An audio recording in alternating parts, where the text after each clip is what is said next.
Hello and welcome to the Extended Branch, a podcast aimed at demystifying Freemasonry and other sundry activities. I am Kevin Cotter. With me tonight is Worshipful Brother Ralph De Palma, our guest. Say hi. How you doing, Kevin? All right, man. Hi, Ralph. How are you? What's happening, Billy? And Great as to be always, we have... Our sound cut out for a second. Hi, I'm Billy Bilbo, if you missed that. As always. How you doing, man? I'm good. How are you, Kevin? Good. Ralph, Good. how are you? Good. Oh, I'm doing great. Thanks for Really coming. Really happy to be here. Oh, Thank yeah, we're you. excited to have you. Yeah. I think we to it. probably should thank, once again, every once in a while, it's important to thank Shared Universe podcast. Oh, yeah. Thank you. Thanks Absolutely. for everything you guys do for us. You're We very really welcome. appreciate it. We have our engineer, Christian. He's back again. Yes. It's always good to be with y'all. One of Yeah. the beautiful people. I'm one of the beautiful people? You Yes, sir. absolutely. I'm like, I would think I'm one of the people. No. Absolutely not. So yeah, I mean, I'll start if you don't mind. Oh, yeah, I please thought do. we Yeah, could go do a ahead. pass the gavel thing. All right. I was thinking about music a little bit and how it applies to Freemasonry, and it might come up later today as well. Okay.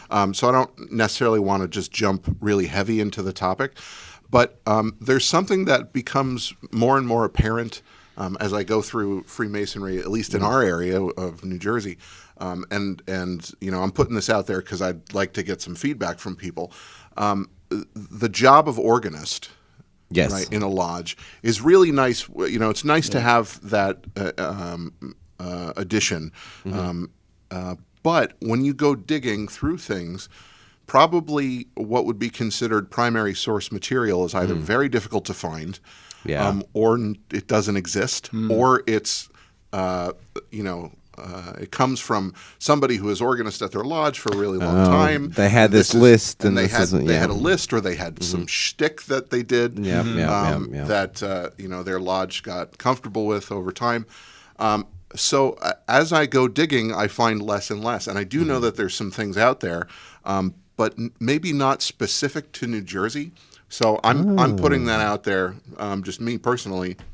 A call to all you out-of-state Masons or even in-state Masons. Yeah, first of all, I mean, I think, it goes without saying we share resources really well as a fraternity. But also, I think it might be a project to offer up to people to see if we can get people involved. Yeah. Absolutely. I think that's a great idea to be able to do that and really bring people in. And for me, there's no substitute for live music in the lodge. Yeah. I Yeah, absolutely love agreed. it. Our lodge, as you know, we play a lot of music. We sort of, in the beginning, in the opening, we play music. In the closing, we play some music. And it's really fabulous. It helps set the mood and helps set the tone. And, we've played classical pieces. We've played soundscape type pieces. Oh, yeah. All kinds of strange. In the past, when I good. first joined the lodge, we had an organist who would play on a regular basis, and he'd play a variety of different things, and some things that I didn't know, and I don't know how much of it was actually Masonic music or not, but it was actually beautiful to have somebody to play a nice little piece and do it live. I know, Kevin, you've played the horn in lodge a couple of times. Yeah, and so it's moving to actually feel the vibration Yeah.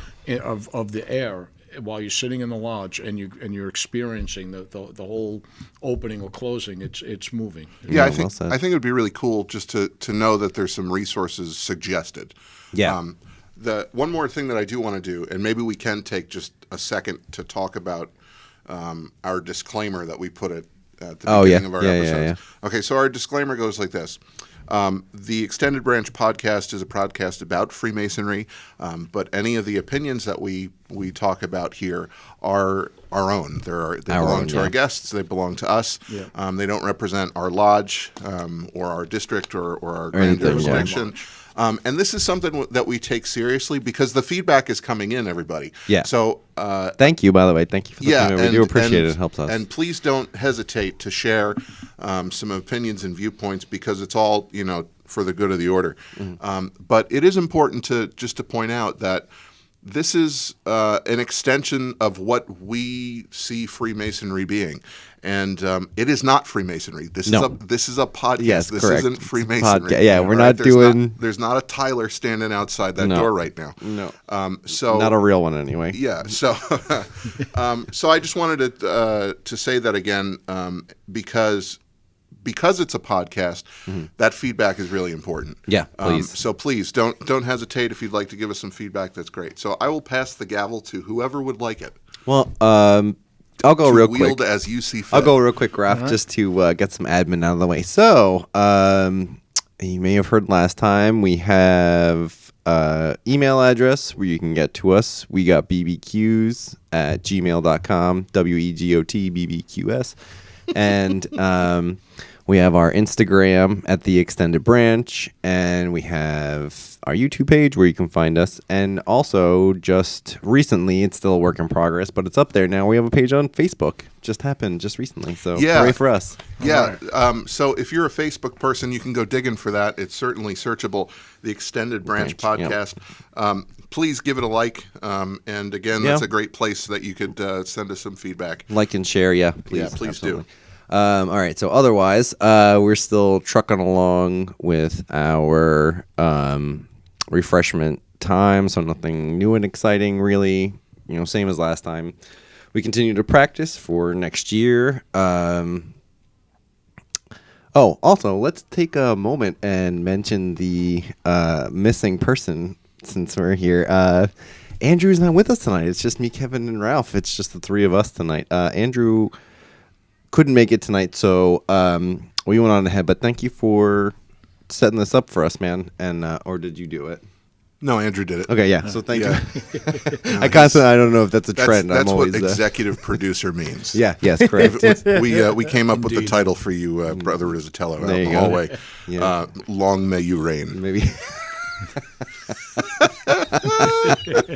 He's going to be mad when he hears this. He's the WEP now, WEP, the Worshipful Executive Producer.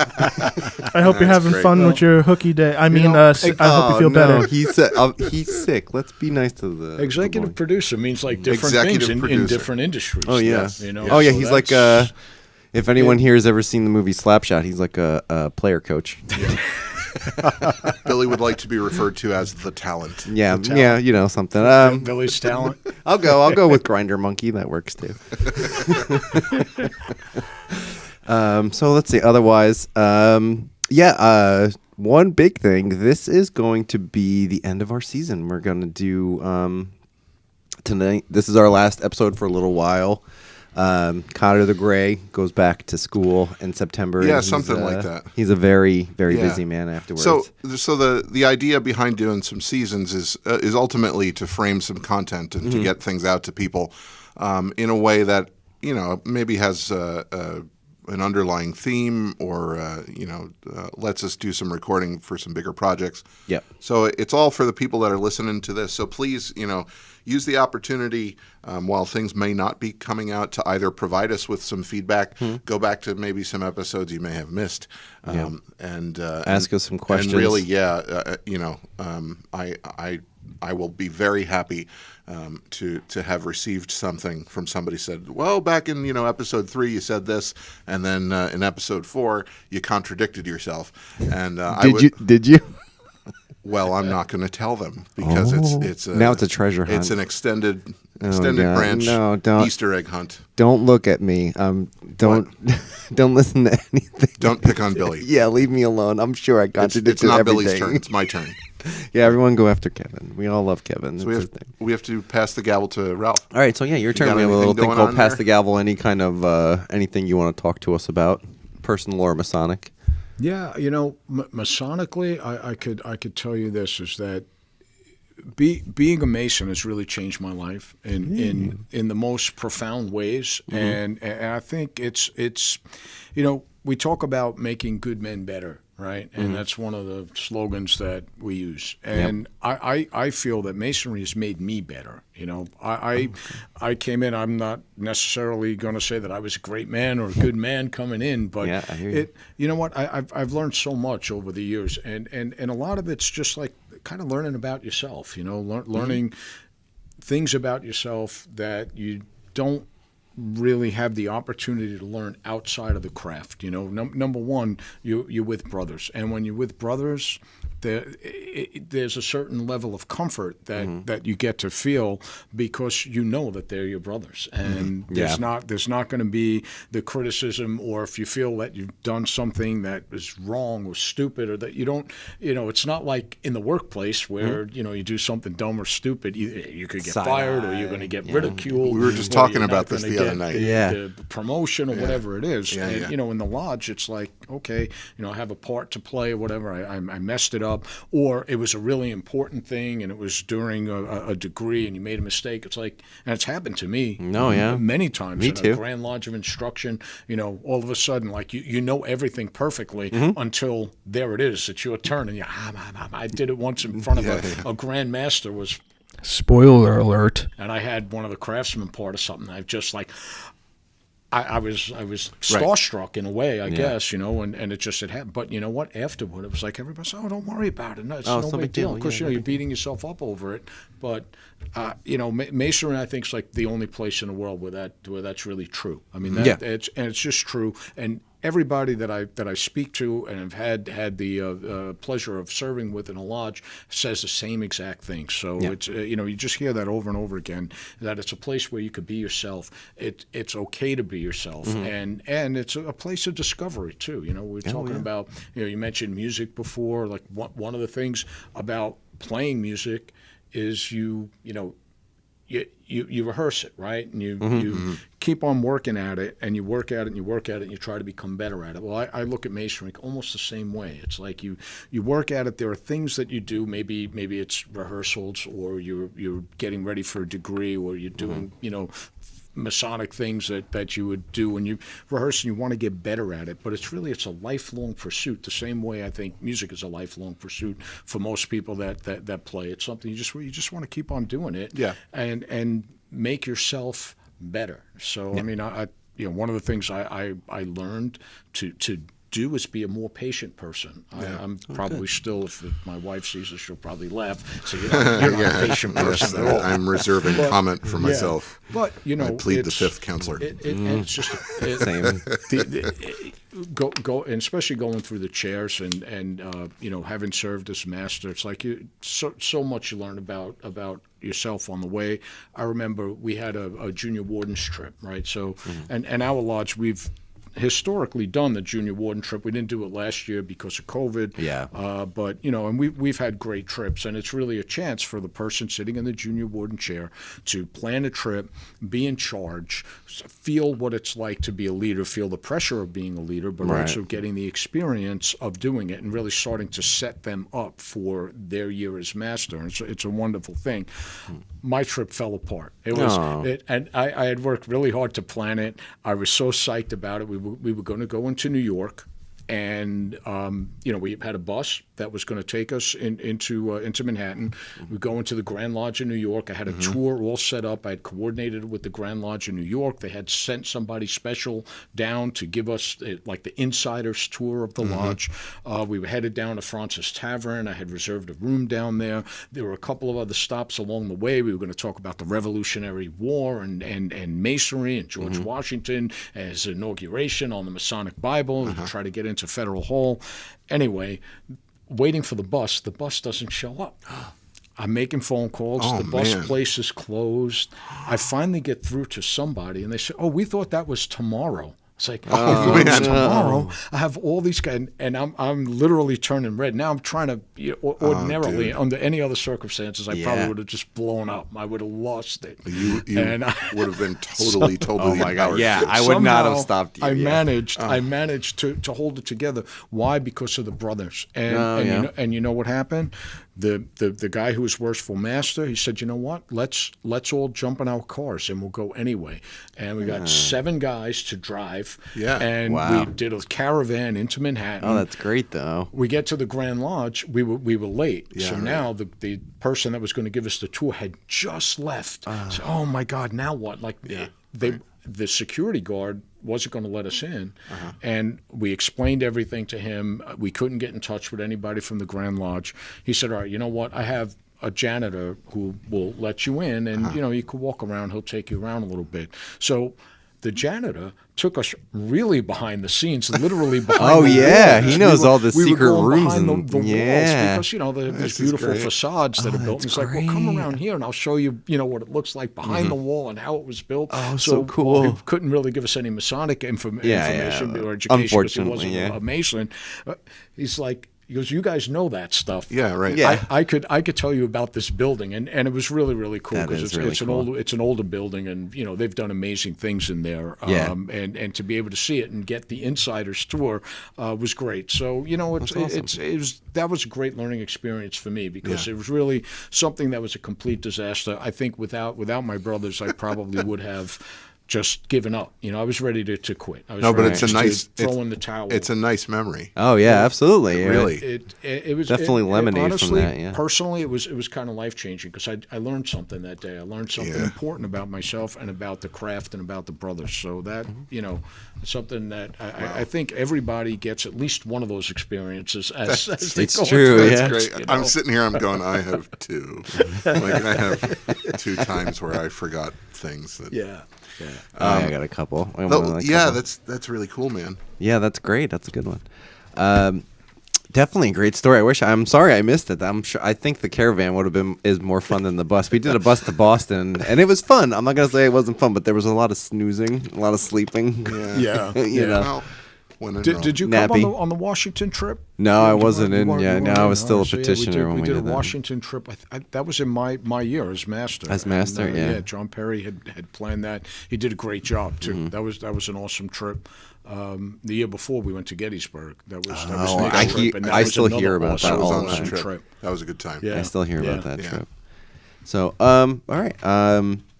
Well, Ralph, the time has come in the show. I'm a curious guy, and I'm Billy Bilbo, and I have questions, and these are them. So now we're here. Have we entered a segment? We're in the segment Okay, it's right now. I like to call BBQs.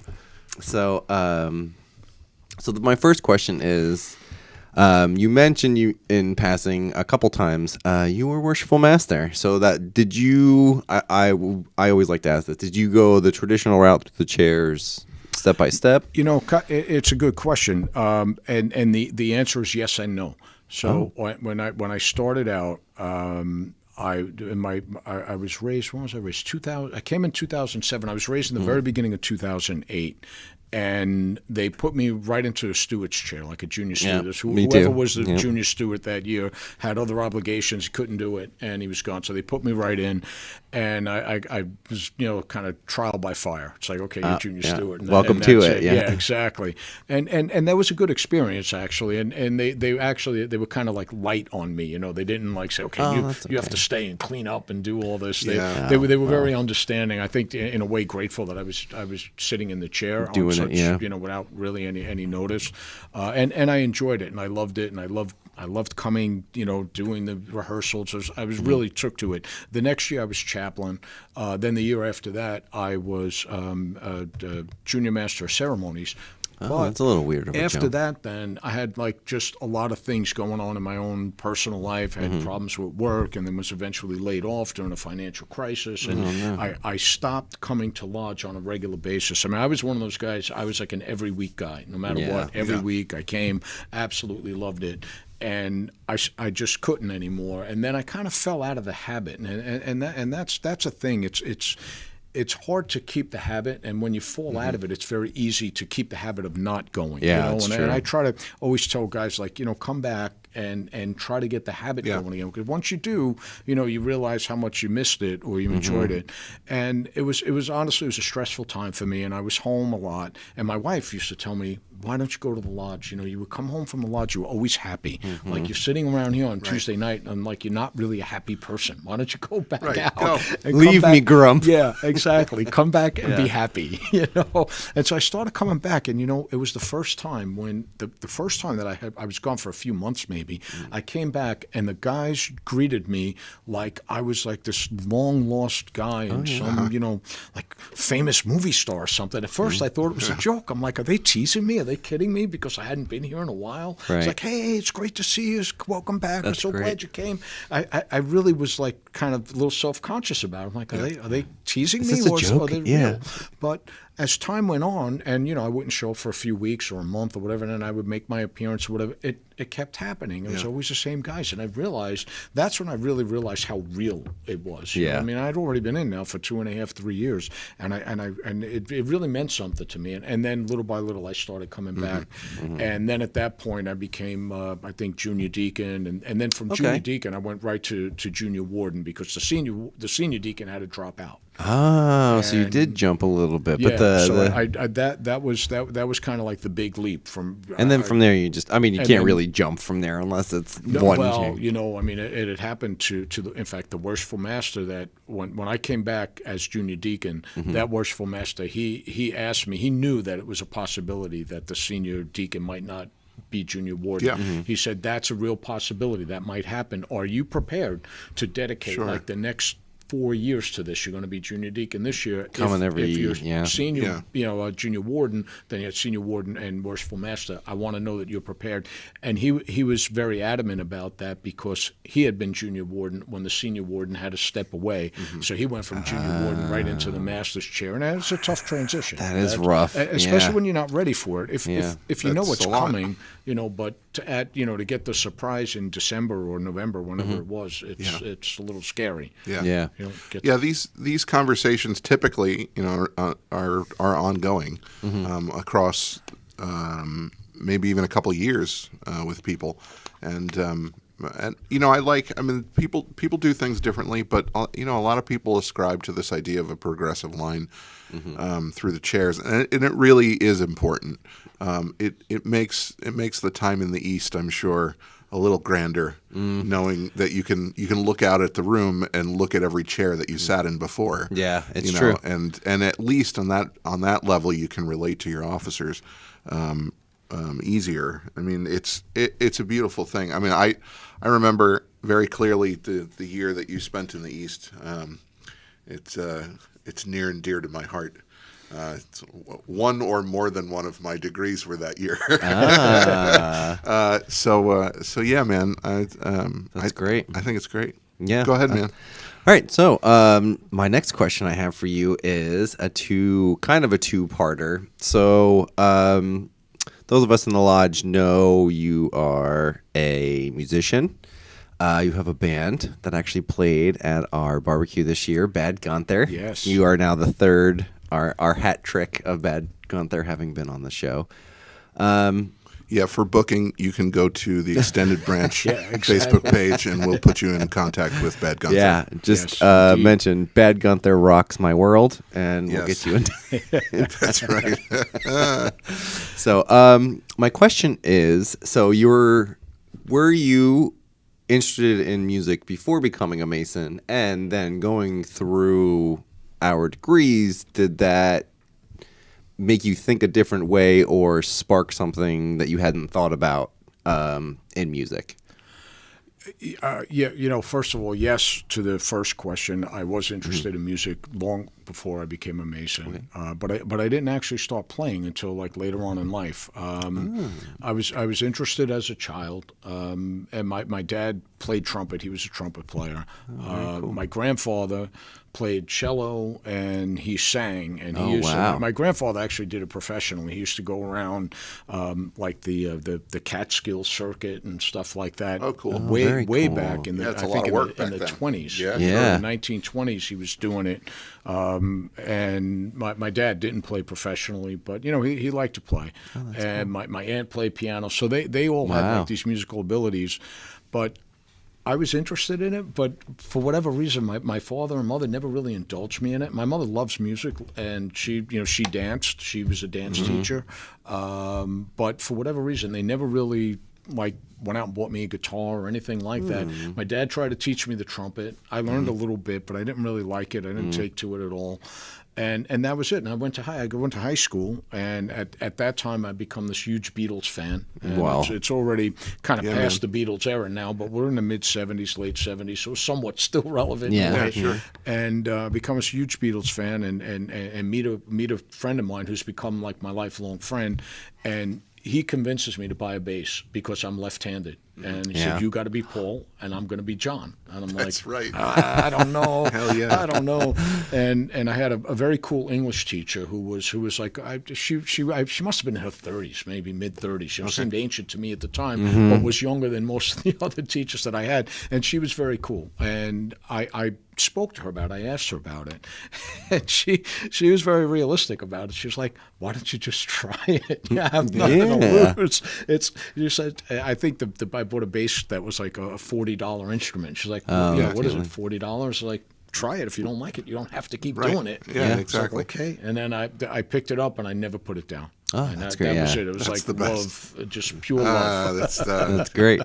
I love those. So and then going through the degrees, we've talked a little bit about the trivium and the quadrivium on the podcast. Was there anything there that made you start thinking of it a little bit differently than you had before? Not really. No? Not Okay. not really. Music's always been like a kind of a constant force in my life, Right. and I've looked at it and I've played it from different angles, from trying to reproduce things faithfully to doing very, very experimental stuff. I mean, I've always been a Pink Floyd fan and been kind of inspired by some of the more creative things that they've done, and I still do to this day. Sometimes just put some echo on a bass and let it float off, and then put some sounds in, and that kind of soundscapey type stuff. Very Dune-esque. So I mean, I don't know how much Masonry changed my view of music, or whether it actually inspired me. Like a reinforcement, almost like other ways. Yeah, That's cool. That's good. So one more question, and then I'll let Kevin pick your brain about Everything. all the music and Masonic stuff. So as far as I know, you can't talk a lot about it, but it's always interested me. You're a lawyer, so I usually do a little show called Who's That Mason on here, and this is why this fascinates me. In my travels with famous Freemasons, not a lot of famous lawyers were Freemasons, and I started leading into them. So there were a couple really good ones, and I was going to use them. One was the first one famous Freemason, Dennis Aker. He was the first African American president of the Bar Association in the United States, and I thought that was pretty cool. But then you go through, and there's no really defense attorney or I wonder, is there anything particularly in law as you practice that kind of strikes you as like, oh, this could be like something a Mason may have set up in law way back, or something that strikes familiar while you're practicing? That's an interesting question, really. I could tell you this: there's certain ways that things are said or written in the ritual that almost seem to me that a lawyer may have written it at some point. Just the phrasing, and maybe part of that is because it's older English, and in the law they still use some arcane terms or things that work in the context of a contract, but you wouldn't really say, hereof or wheretofore and anything like that in your conversations with people. But they actually do have a place as you're drafting a contract, because it's just sometimes very easy to use one word that could refer to a whole paragraph that came before it. Oh, I like that. That's very interesting. And I'll tell you, in a way, it helped me with ritual, but also hurts me with ritual, because I will add words. Yeah. Yes. All of a sudden I'm just like, Oh, yeah. Whereas, Yeah, you got yelled at. Yeah. It belongs Back there. at work. It should be Yeah. there. Whereunto for the defendant on the night of. Yeah, exactly. I'm From not Billy's that kind years of lawyer. of though. being referred I don't to. do that kind of trial stuff. I always get a kick, like, you going to a doctor's office for the first time. Billy and like, being referred to as what do the you do? defendant. Oh, I'm a lawyer. And the just like they turn white. That's Doctors great. are allergic to lawyers. Which kind of lawyer? I always tell them I'm a good lawyer. I know, I'm a good one. Like, are you a bad witch or a good witch? That's right. I'm a good lawyer. Yeah. No, you don't see me unless you're very rich. No. All my work's transactional. So fair. Yeah. I do all transactional work, and it's all really revolving in the entertainment industry. It's another thing that's just like sometimes life just points you in a direction that you don't have a choice, and you try to do everything else, and that's kind of what happened to me. I mean, my background is in arts. I played music. I wanted to play music. It wasn't happening in any sort of significant way. Yeah. In college, I was in college. I quit college. I go back to school to learn filmmaking, and I was in film school and going through that, and I did a lot of like sound design stuff while I was there. I was kind of into all of that. And I worked in the film industry a little bit, and then that wasn't happening in any significant way to make any money. In fact, I was working 2 jobs as a security guard at night. I'd work from I had a weird shift. It was like 10:30 at night to 6:30 in the morning, and many times I would go to the studio right after that, and I would work like a 12-hour day, and then I would go home like just be completely wiped out. Yeah. And then I was like, all right, I have to find something else to do. Yeah, you were living to work. That's it. Yeah, and I through a very long process, I discovered law. I didn't really have any. I had an uncle who was a lawyer, but no real close relatives that were lawyers. Most of my relatives were, when it's the medical field. My dad was a pharmacist, cousins, uncles, doctors, stuff like that. And they wanted me to do that, and there was no way. I didn't like it. Solid money though. And they're like, yeah, he'll definitely make a living doing that. And then when I went to law school, it was almost like picking up the bass. It was kind of love at first sight. I started reading the cases. I've always kind of been interested in history. There's a historical element to all of that. Yeah. And I was like, I like this. Like I found something that I really like in life that I'm going to actually be able to make money at, hopefully someday. That's very cool. And while I was in law school, I never really thought about doing entertainment work. I'd kind of had it, up to here with all of it anyway. Yeah. I was like, kind of interested in copyright law, but I don't really care. I want to be a real estate lawyer, and I did. That's what I wanted to do. I had a job as a real estate lawyer in your second summer is the time really to get a job as a lawyer. It's like, and then you go back to school hopefully in your third year with an offer in your pocket. So that was going to happen for me. I had a very nice connection. I was going to work for this nice, decent sized law firm doing real estate. The recession of '91 strikes, and the firm they were a Chicago-based firm. They had a New York office, and I think in January or February of that year, the head, the senior partner, whatever, called me up and he said, "You're not going to have a summer job. We're probably not even going to have a New York office. They're going to end up laying everybody off." Wow. So I was like, "Oh my God, I have to get a job." Now my second summer's coming. I don't have any job. It's everybody else has jobs. Like, oh boy, what do? I start going crazy looking for work, and I was working part-time in a small firm, and an offer comes up to work for a music company. But I had to quit my job in the small firm. I didn't really want to quit that job. I liked the people. I was going to have to quit, like give them 1 week notice, which I didn't really want to do that either. But they had told me in the music company in no uncertain terms, we need you to start now. Yeah. And I said, okay. And that was it. That's crazy. Go to work Yeah. for Sony Music, and then that was it. That's how I ended up becoming an entertainment lawyer. Ended up going from there to a regular firm representing artists and rock and roll stars. That's and so like, cool. The how rock did I and end roll up lawyer. in the music industry. Yeah. I'm on the wrong side of the stage. It's true. But that's the way it worked. Well, it seems like music really dug in to you.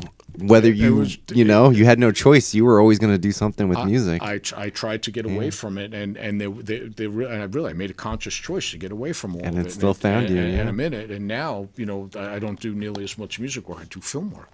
Almost all my work now is television-based, film-based. That's crazy. New media, that sort of stuff. It's Just all when I really got out, visual. they pulled me right back in. Yeah, that's what I was thinking. That's yeah. exactly how I felt. Yes. So yeah, I think that's all I got. So I got a lot of stuff in my head right now, but what I find really interesting is the way that people talk about certain professions is much more passionate than others, Yes. right? So there are people who are musicians that they love music, right? It goes without saying they love music. There are times where it feels like work, right? But I've often heard doctors say I love medicine, and often heard lawyers say I love the law. I love reading the law. I love practicing the law. And I think it's fascinating because that vein of passion, the way that you pursue grammar, right, as a lawyer, right, whether it's in presenting your case or preparing the documents, it takes that level of dedication. It takes a passion. It takes persistence. I think that's really, really great. I absolutely believe that they're one and the same. It's a lot more creative than people think. There's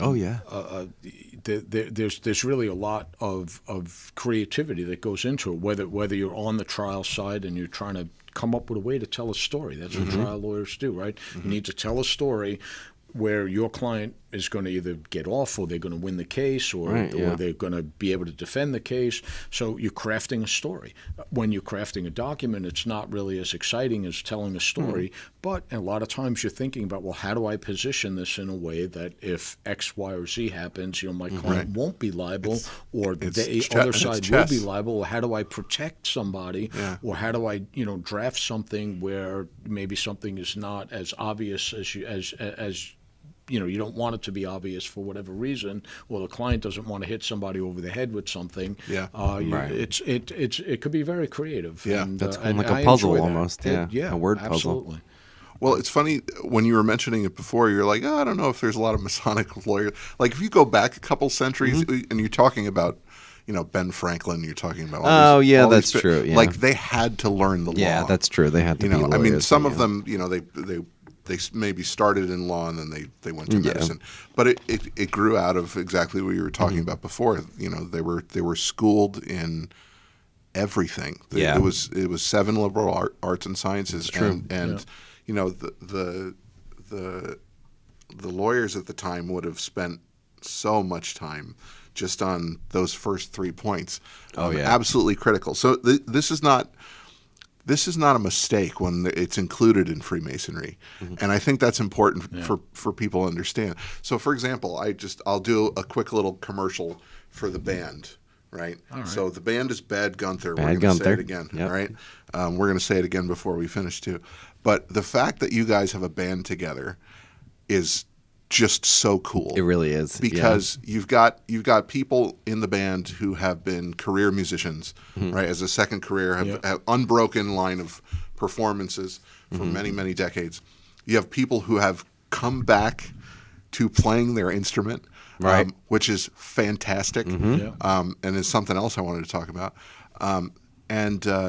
And you're just doing something that you love, and that is incredibly cool. So listen, there's this.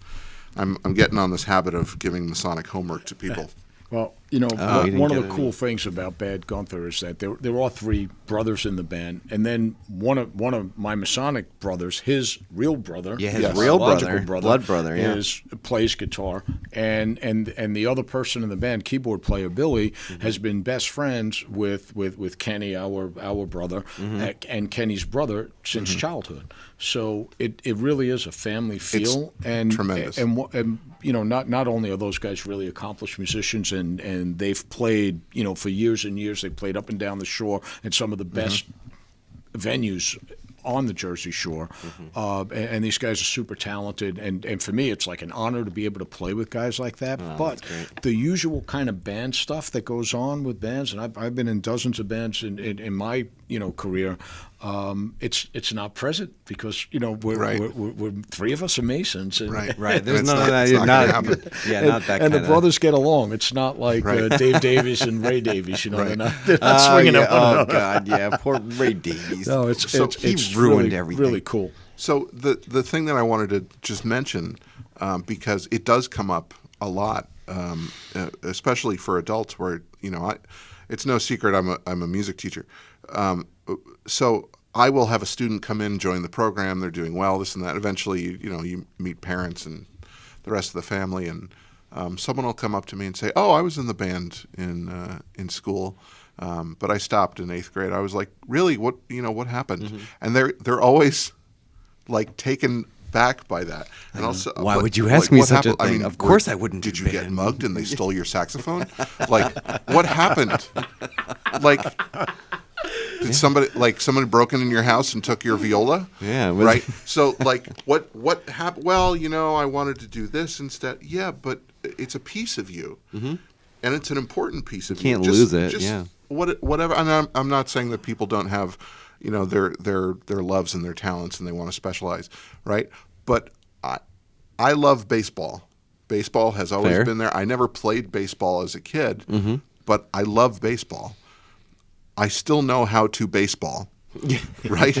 Like I do the baseball. now, but on the flip side of that topic, somebody came to me at one point, and thankfully it was a critical point, and they said, "You have now chosen something that you love to become your profession," right? So there are things that that should be expected of you now as a musician that you would maybe find along the way, but nobody's gonna come after you if you're not if you don't know what this chord is or how to play in tune or what Right, all that yeah. stuff. But like, especially when you're put in a position of, well, now you got to explain it to a room full of people. Oh yeah, you you better know why you don't know that. But I'm first of all, congratulations on the band. But Yeah, second of all, thank you. for anybody that's watching this, if you have music in your life somewhere along the way, and you've put it down, please revisit it. just a look. Absolutely. Just please revisit it. Absolutely. Only for the peace that it brings, and that's not a spiritual thing. It's a holistic thing. It's you as a person. But if you've never done that, you are not ever too old to be a musician, right? And we've said that I say to little kids all the time, where they'll say, "Oh, what do you want to be when you grow up?" "Oh, I'm going to be an astronaut." Oh yeah, how? Right? So I'm gonna. Billy has a space shirt on right now. So I'm gonna be an astronaut. So, but if you I play the recorder in 3rd grade. That kid is a musician already. Oh yeah. Oh You know, yeah. True. that- he knows that an whole thing. instrument. Yeah. And- Absolutely. And it is this arresting part of you that hopefully if like I said, if you've had this in your life some way, you need to return to it. Because it's so critically important. It's so important that if we were to go back through history and we would find all of these people Sherlock Holmes played the violin in every book. Absolutely, he did. And that's a helped him fictional think. person. Yeah. Like that's a fictional character. But these people who discovered things, that created the microscope and stared at the stars and all that stuff. They went to church. Yep. They played instruments. Yep. They were studied. whole people. Living as full a life as they possibly can. So yes, it is about your pursuits, but it's about going back to what you originally said, which was we make good men better. Mm-hmm. Or the other slogan is not just a man, a mason, right? That whole thing. It's an alchemical concept. It's alchemy, right? We've talked about it a lot. Where we're not turning lead into gold. No, but we're doing that for people. Yeah. If we're Exactly doing this right. thing correctly, and it's not a religion.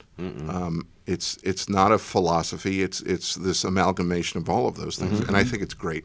So I'm. So that's a really long congratulations on the band. Yeah. Super great. But when you guys said, "Oh, we're putting a band together," like all that stuff went through my head.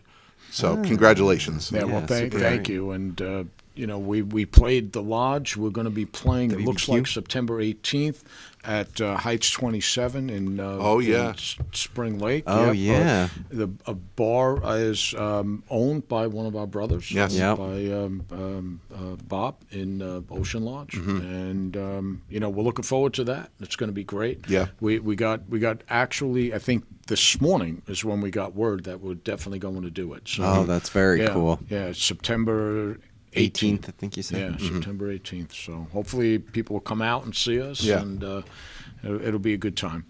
Yeah. That's awesome. So it's. I wanted to ask you: is there anything that in given you the bully pulpit, is there anything that you wanted to bring up and? Oh yeah, anything you wanted to talk to us about, or I there are a lot of things that I could talk about. Hooray! Well, that's the So, cool thing, man. you know what? We could talk about past masters first of all. Sure. Right? Yeah. So, okay. Ooh, that's a rough subject. Easy rough. yeah, well, you know what? I think it's important for a lodge to keep their past masters involved. Agreed. And our lodge has done like an okay job of it, but the truth is that, like I said earlier, I guess I came in 2007. Of all of those years, 7, 8, 9, 10, 11, 12, none of those masters really are around anymore. Now, some of them moved away, and some of them had, other things, happen in their lives. But it's a shame to kind of lose all of that knowledge. Right, yeah. And even older brothers, it's like we were looking for something and we found it, and then we had mentioned it to one of the older brothers, and said, I could have told you it was there. It was like that. Well, why that sort of didn't thing. you? Yeah. Yeah. Well, yeah, because he hadn't been around. But why hadn't he been around? Yeah. Is it because he couldn't come out because he couldn't drive anymore? He couldn't see well at night. How come we're not we'll picking come those get you, people up? yeah. Exactly. Yeah. But you need to reach out. Yeah. And I could tell you just from having sat in the East, during your year, it's so exciting. And leading up to it, it's exciting. And you're getting more and more responsibility. And then when your year finally comes, like you're the man, you're the center of attention. Everyone's running to you. They either have a problem, they want to ask you a question, and it's wonderful if you like that sort of thing. And I enjoyed it. I truly enjoyed it. But then, like the first day that you're not master anymore, it's like you're out, you're out to pasture, and that's it. It's the other guy, and you're looking but like, no, we want hey, you guys I'm to over come. here. Yeah. Don't you need me anymore? Right. And now in our lodge, we've had this tradition where the master becomes a tiler, and I think that's important. I think that's good because it shows it's not for the master. It's for the other brethren. It's for the younger brethren to show that you know what, he was the man last year, but now he's the guy outside the door. Well, it's almost like he's still watching over. He may not be up there, but he's still watching out for you guys. Yeah. But it also says something about humility and about the craft and about being on the level and about nobody really being more important than anybody else. It's that master literally protecting their baby. That too. Absolutely. There's the physical, manifestation of it is, oh, look, he's got a sword, right? But or a halberd. No, but philosophically, you're outside the door. You're protecting something that you've tended for a year, right? And you're giving physical and mental space to the new master for them to have the same experience. Yes, and that's a beautiful thing. Yeah. Agreed. And it's so simple. It really is. Now, in other jurisdictions, they have an immediate past master position who actually will sit up in the East with the master. Now, I don't know if I would have liked that as a master, having the immediate past master sitting next to me, because in a way now you're not really free to do your own thing, but it would also be a comfort because in the beginning, you're trying to get your sea legs and it's a little scary. You can lean over and be like, By the time I know, like one of the things that I'm really proud of that went into the design of just the way that we run meetings at our lodge is that all of those types of conversations that an immediate past master would have with the Worshipful Master are happening, but they're happening downstairs. Yeah. Or they're happening a couple days before the lodge. Right, yeah. It would be really rare that you would have to have somebody up there with you and go, no, it's true. Yeah, Like, yeah. Well, that's what the secretary is for. Yeah. Right. That's Mr. Sash. Hi, Adam. How are you? I was wondering if we were going to mention him. We got it. There he is. All right. He's Hello, here. Adam. Adam was great. He got me through, my first few meetings and beyond. There were many times during my year where, something comes up, you don't know it. Adam, twice past master, and also a very knowledgeable guy, and just, what do I do? And it's I wanted to put definitely I agree with the past master item. I think we have wonderful past masters. Agreed. Who care very much for our lodge, and the other past masters throughout our particular district have all done fantastic jobs. But here's something I do want to maybe mention and just get your take on it.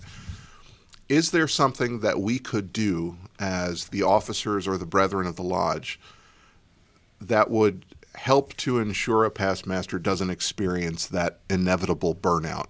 Yeah. Where they go, hey, I just climbed a mountain, Yeah. Well, and I can totally identify with that, but it's a lot we're of actually time. trying to do something about it. We're putting together like a past masters committee, doing it with Brother De Lucia and Brother Long, my two bad Gunther buddies, right. and we're trying to put together a program that would keep past masters more involved. That's great. I like get them that. involved in mentoring people. It's really important, and keep them involved in the operations of the lodge. It's a shame to lose that knowledge. Yeah, it sure is. And honestly, it's a bit of a hard adjustment too as past master, because you think all right. Well, what could I do? You still want to help. You still want to be part of things. Of course, you understand. Well, now somebody else is running the lodge on a day-to-day basis, and it's their year, and they're going to do what they have been planning to do for their year. But what else can I continue to do to help the lodge? So now I'm the treasurer of the lodge. The opportunity, and treasurer is one of those positions where somebody ends up being treasurer. You do it for a long period of time. So we had Eddie Adamack in our lodge as treasurer for certainly before I was ever came in. Right, worshipful sir. And when Eddie said that he wanted to retire, I was like, this is my opportunity to get back in and to come back every day. Because my first year as an immediate past master, I did come to every meeting. I more or less came to every rehearsal. I was still very involved. I was the Tyler of the lodge. I was an officer on the line. I wanted to set a good example for all of the other officers on the line, and did what I was asked to do.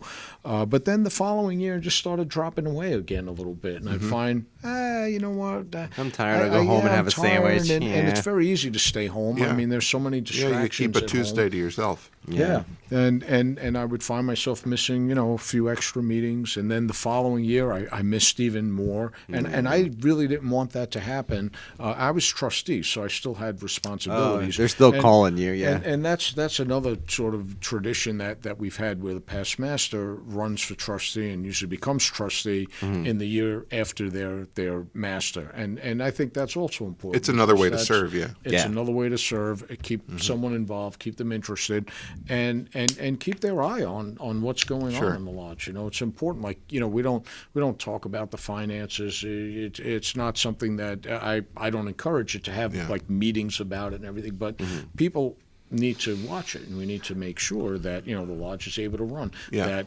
the air conditioner is working. That the heater is working. That the roof isn't falling in. I mean, all those things are important, and that we have the funds to continue to keep the lodge in a good state of repair. I have a couple thoughts. Go. So, first of all, the idea of putting a committee together is great. Yeah, but I think one of the things that could help that committee is you start talking about this idea of burnout, right? This vigilance that we try to to put into this thing.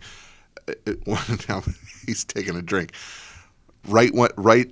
For a junior deacon, like you start the conversations there, and just say, hey, look, we're not talking about the next 4 years, we're talking about the next 20 years, where like you got to know that you're gonna have moments in that year where you just got to get it done, man. Yep. Nothing you can do about it. And then then it's coasting, hopefully after that. Well, but in theory, I think something that would be really cool, that would be low impact, would be if you did like an interview series with past masters specifically for that knowledge. Now, I like talking head type thing. I wouldn't say like, hey, let's have all the past masters on the podcast. Well, no. That's just not what I like the talking head thing. It should belong to the lodge. That's just because you could share it with any brother, wherever they are on the spectrum. But we so cautiously look after the people who are petitioning and the new entered apprentices, and we're helping them, and we're teaching them, we're spending all this time, and then we just assume that past masters don't need any guidance. Yeah, that's not cool. Yeah. Right. So we're not. Sorry, PMs. We're not bookending the experience with there has to be a counterbalance. Yeah, there's no exit interview, really. Like once you're done. Exactly. Yeah. Exactly. Yeah, there's no closure. That would be good too. Maybe I should start writing something like that. Like you've been Worshipful Master. Well, you've already weaved it into the BBQs, man. Yeah, basically. Yeah. So I think that's really great. That's a wonderful idea. I love that. Yeah. Yeah, so I had a thought. Billy saved me. I had a thought that it's gone now. I like to that happens sometimes. Yeah. Well, I had another question. So you've just become. Andrew likes to mention the elected officers, and you've become an elected officer that we haven't had an election for in quite some time. And was second year? Or first full year? This is my first full year. So you were Andrew's first. So you were just elected as treasurer this year. Yeah. Eddie did it for how long? Oh, like 15 years? At least that. Yeah. So Eddie, I think he was a past master maybe back in 2005 or 4, and I don't know how soon after that, but certainly when I was coming around in 2007, he was a treasurer. Oh, so, yeah. When I first started, he was, yeah. So my question is, I look at those like the secretary and the treasurer position. It's the same kind of thing. It's an elected position, and you walk into it, and you have your ritual that you say and everything. But there's a little bit more that goes along with it. So you have like the financial background and everything. Do you guys have this is, I mean, you don't have to answer if you don't want to, but I always imagine there was something like the president's book for you guys, like something that other treasurers have left, like, hey, we did this in this year, or no, you know what, there isn't anything like that for treasurer. I can tell you for master, there was something that started in my year where the masters were writing in a book. I don't know, and I've been meaning actually to ask Andrew if he's been keeping up that tradition. Cool. I think Pete did before him. It was actually suggested by Brother Eric Schilling. And he bought this nice, leather-bound writing book, and he gave it to me, and he said, I would like if you would start something for all future masters, just write your experiences. That's so cool. And I thought it was great. It's a great idea, and I did it, and would write things for future masters, maybe a little anecdote about something that might have happened during my year, right. whatever, and it's been passed down from year to year. So hopefully that tradition continues, and maybe like 100 years from now, somebody will find it buried in the library and say, "Oh my God, that's what these guys are doing in 2021." It would be a cool thing, I think, for future generations. Cool. It's very cool. I would love to open that up and have. We are putting together now a manual, and this we one had that of discussion. Brother Peter De Lucia's ideas, and I think everybody's on board with it, really to help out people. Yeah, I'm excited for it. Don't necessarily know what their position entails. Yeah. And what's expected of them as they're coming up through the line, and there's information out there, but it would be nice to have it all centralized and give it to somebody even for who people sit in a chair. Here's a book. This is what we do. Yeah, even for people who are just becoming Freemasons. Yeah, right. A little bit of something. There's nothing tiled about any of that stuff. You could sit and read that while you're waiting for guys to come down from the meeting. It's like, there's a steward. There's a marshal. Cool. There's a historian. Then your eyes go around the room, and you're like, that's that jewel. Okay, I got it. Yeah. That's why. That's neat. That's what that means. Right. Yeah. I like that. I think this is all great. Yeah, it's 100%. It's really. I mean, it's moving in a wonderful direction, and I think it's so valuable that it would just remain in our lodge, because I mean, it's funny. We have all this energy. We have all these guys that are they're showing up. They're doing this stuff thanklessly, and I love it. I'm jazzed. I'm always jazzed. It's really cool, but it's nice to know that it gets passed on. Yeah. But I wanted to throw something else out there because I had a really great conversation. I think it was last night and we were talking about the organist position, not to go back to that, but I said something that I've said, I know now, I've said this for years, and last night I got my hand slapped by a council of very knowledgeable Masons, because for all the right reasons. So again, to go back to the music thing, what I've said about the position, and always venting, of organist, but it applies to treasurer, it applies to steward, right? All of these things. I've said very publicly, I didn't become a Freemason to be a musician. No. Yes. You've heard absolutely. me say Yep. this. Absolutely. Okay. More than one occasion. And so I offered this up to a group of brothers last night, and they were like, wait. They're like, why did you just say that?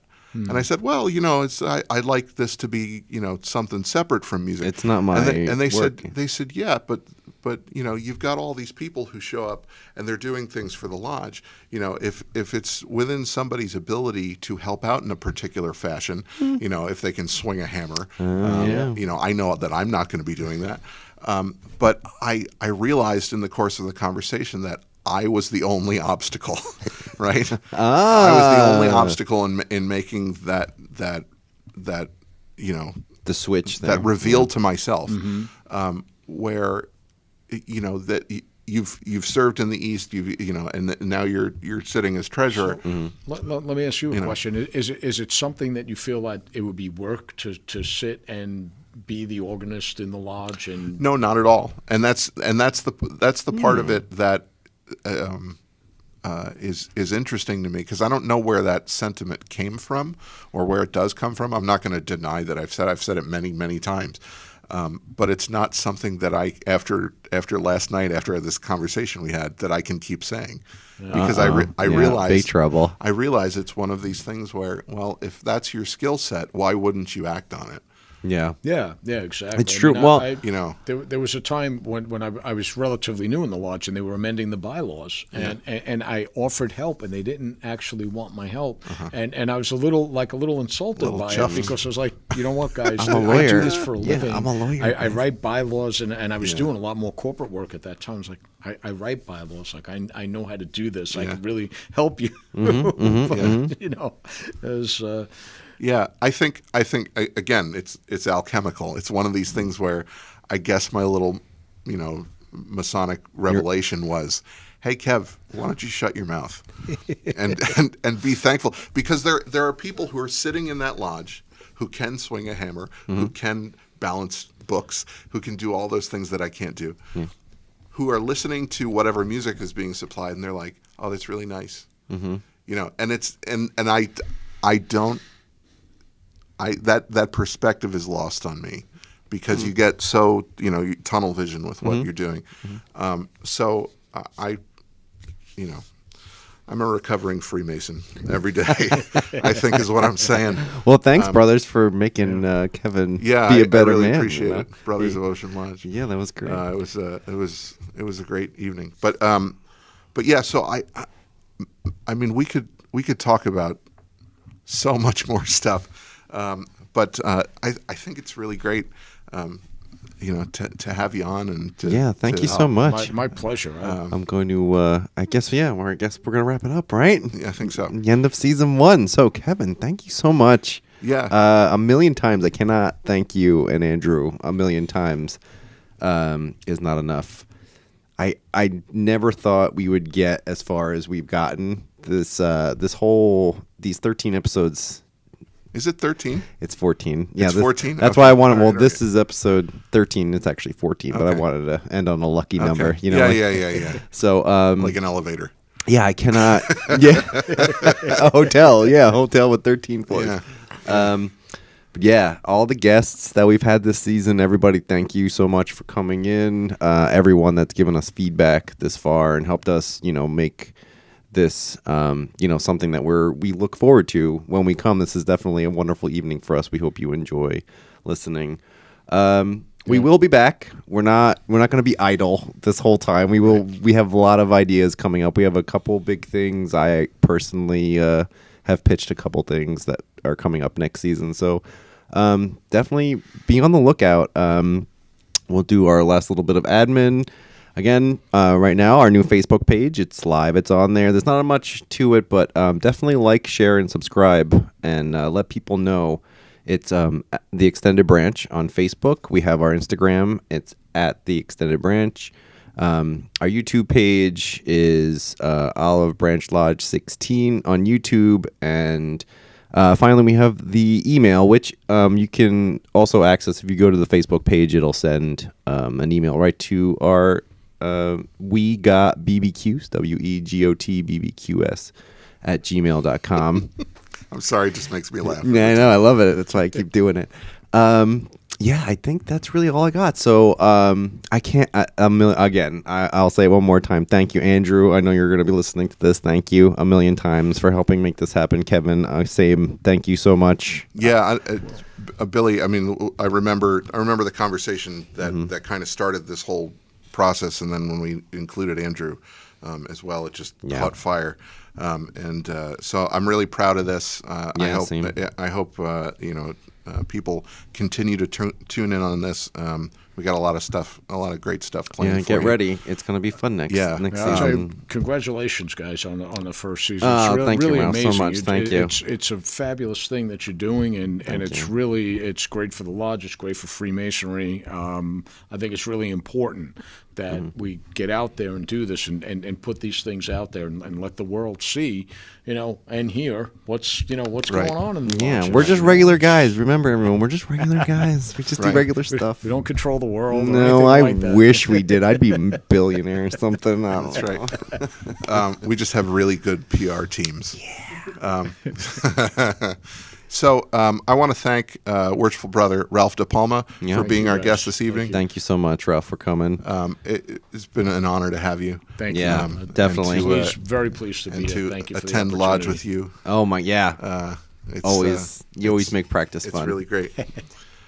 So yeah, that's it. Yeah, I think that's a wrap. So everyone, for our guest, Worshipful Brother Ralph De Palma, Billy Bilbo. Bye. Hi, that's me. Bye. I'm Kevin Cotter. Thanks for tuning in. This has been another episode of The Extended Branch. Bye. Bye.